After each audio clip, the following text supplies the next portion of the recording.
Media Palestina melaporkan mendengar ledakan di lingkungan Al-Damaj di kamp pengungsi Jenin. Dalam pertempuran sengit yang terus berlangsung pada Sabtu 31 Agustus 2024 antara milisi Palestina di tepi barat dan pasukan pendudukan tentara Israel atau IDF. Sebelumnya, petempur milisi perlawanan Palestina menyergap tentara Israel di daerah yang sama. Bentrokan bersenjata terjadi antara pasukan pendudukan Israel atau IDF dan pejuang perlawanan yang menyebabkan baku tembak di beberapa lingkungan di dalam kamp, yaitu kota pengungsi yang dikelilingi tembok penjagaan.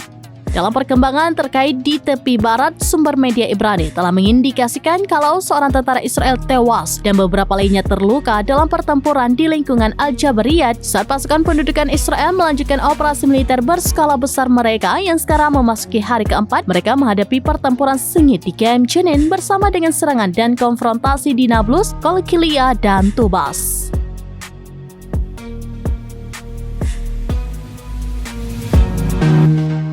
Download Tribun X sekarang, menghadirkan lokal menjadi Indonesia.